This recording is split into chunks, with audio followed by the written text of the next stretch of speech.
بسم اللہ الرحمن الرحیم۔ ایسے ہی سچے قصے سننے کے لیے ہمارے چینل کو سبسکرائب کریں۔ قبر سے حضور صلی اللہ علیہ وسلم کا جسم نکالنے کی کوشش۔ دوستو، آج جو واقعہ میں آپ کو سنانے جا رہا ہوں اسے سن کر آپ کے رونگٹے کھڑے ہو جائیں گے۔ اس قصے کو شیخ عبدالحق محدث دہلوی نے اپنی کتاب تاریخ مدینہ میں لکھا ہے کہ آج سے 800 سال پہلے مصر میں ایک بادشاہ ہوا کرتا تھا۔ اس کا نام سلطان نور الدین زنگی تھا۔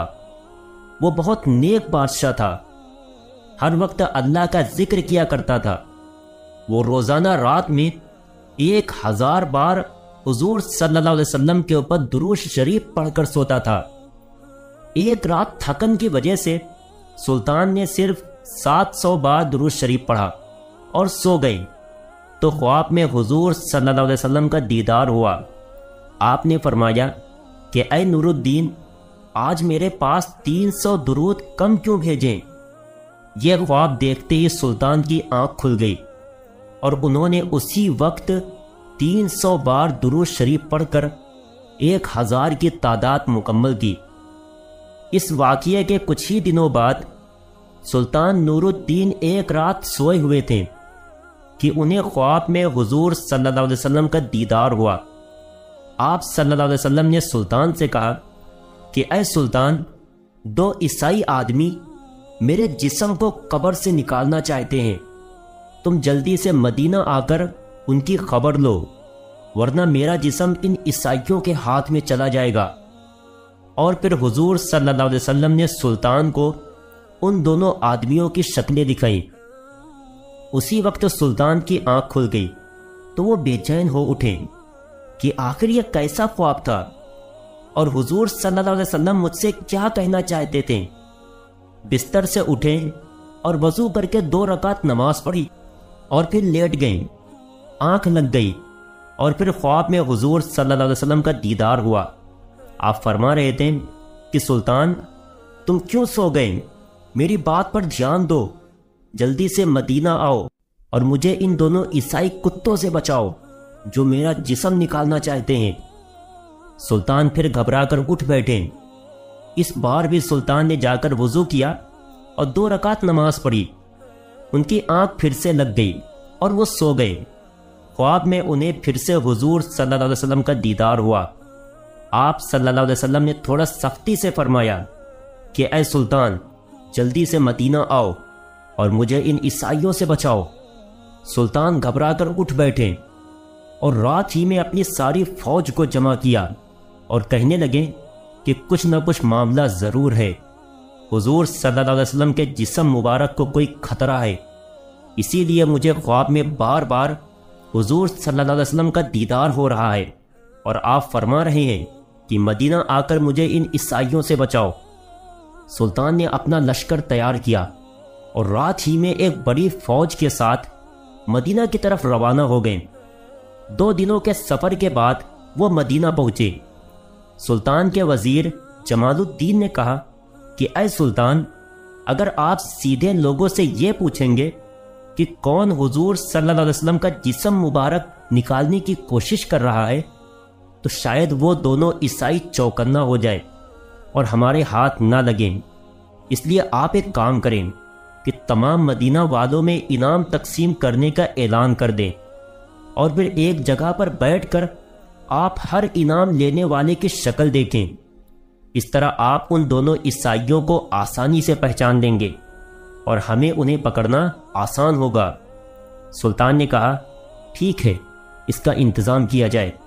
اور پھر صبح ہوتے ہی پورے مدینہ میں اعلان کر دیا گیا کہ سلطان نور الدین کی طرف سے تمام مدینہ والوں کو انعام بانٹے جائیں گے۔ انعام تقسیم کے وقت سلطان ایک کرسی پر بیٹھ گئے اور وزیر جمال الدین لوگوں کو ایک ایک کر کے انعام دینے لگے۔ سلطان ہر آنے والے انسان کا چہرہ خوب غور سے دیکھتے، لیکن انہیں وہ 2 انسان نظر نہیں آ رہے تھے جن کی شکل حضور صلی اللہ علیہ وسلم نے خواب میں دکھا کر سلطان سے کہا تھا کہ یہ دونوں مجھے نکالنا چاہتے ہیں۔ دوپہر کا وقت ہو گیا، سارے انعام بڑھ گئے لیکن ان دو عیسائیوں کا کوئی سراغ نہ ملا۔ سلطان نے مدینہ والوں سے پوچھا کہ تم میں سے کوئی بچا تو نہیں ہے؟ لوگوں نے کہا نہیں سلطان، سارے لوگ انعام پا چکے ہیں، اب مدینہ میں کوئی انعام پانے سے نہیں بچا۔ سلطان نے کہا نہیں، ابھی 2 لوگ بچے ہیں، وہ میرے پاس حاضر نہیں ہوئے ہیں۔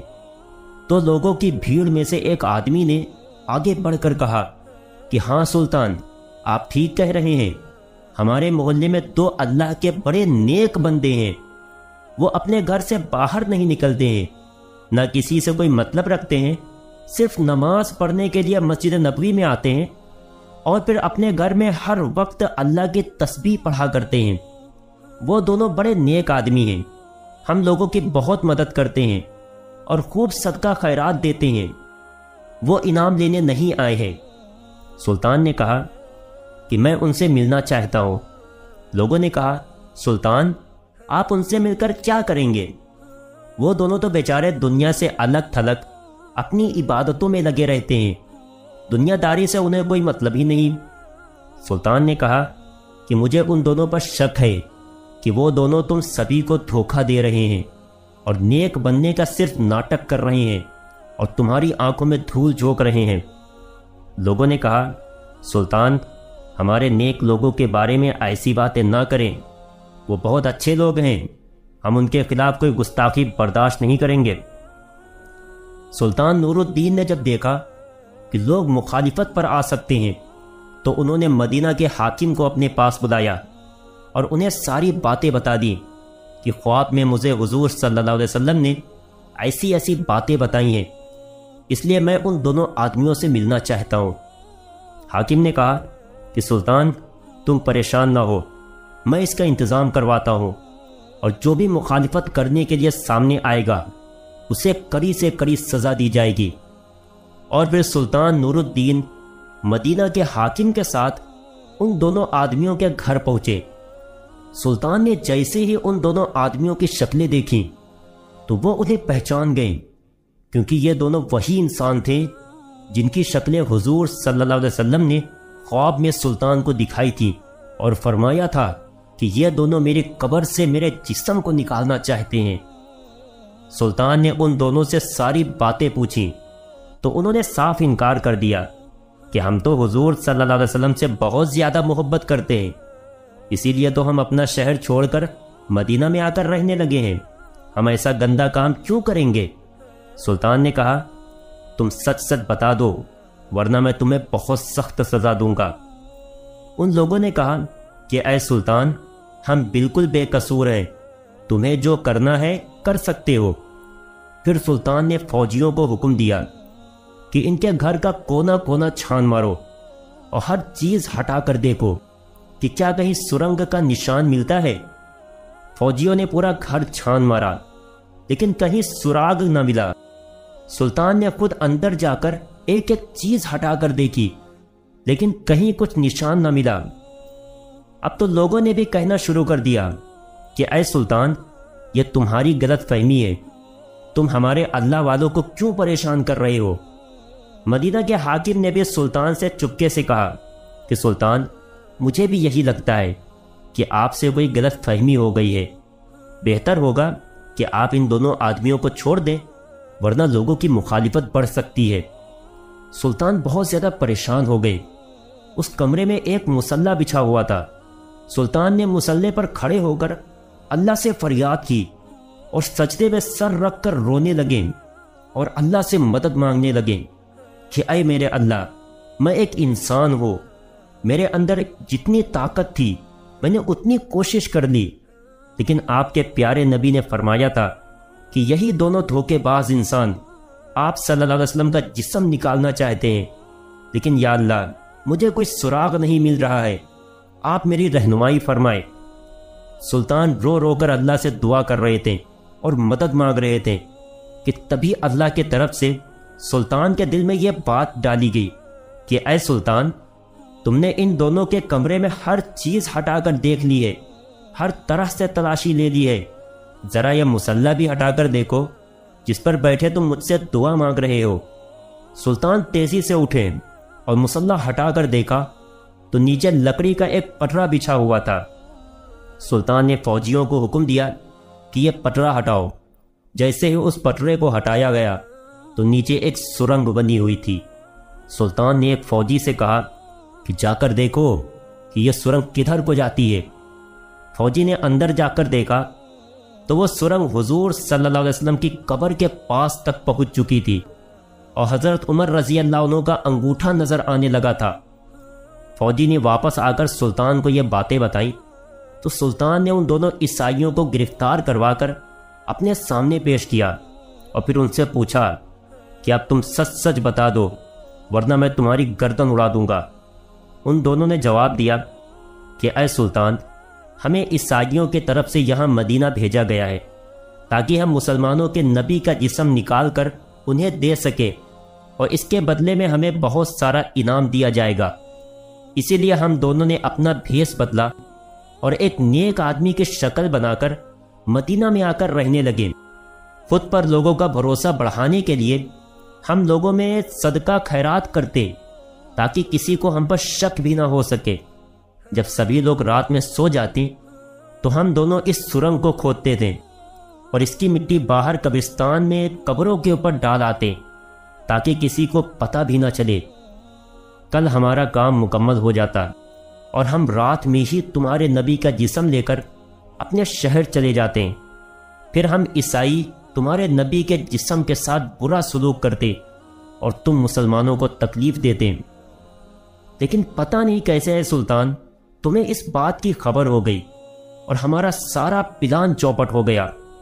سلطان نے آگے بڑھ کر ان دونوں کے گریبان پکڑے اور بہت تیز انہیں پیچھے کو دھکا دیا اور پھر وزیر کو حکم دیا کہ ان دونوں کو جانوروں کے ساتھ باندھ کر پورے مدینہ میں گھسیٹا جائے اور پھر انہیں پھانسی کی سزا دے دی جائے۔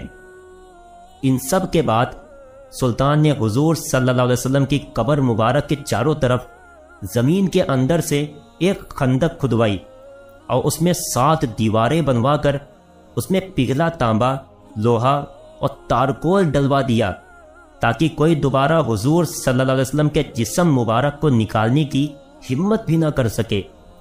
کتابوں میں لکھا ہے کہ اس واقعے کے بعد سلطان نور الدین مدینہ کی گلیوں میں رو رو کر اللہ سے کہا کرتے تھے کہ اے اللہ، اتنی بڑی دنیا میں تو نے مجھ جیسے فقیر کو اس عظیم کام کے لیے چنا، اس پر میں آپ کا جتنا شکر ادا کروں کم ہے۔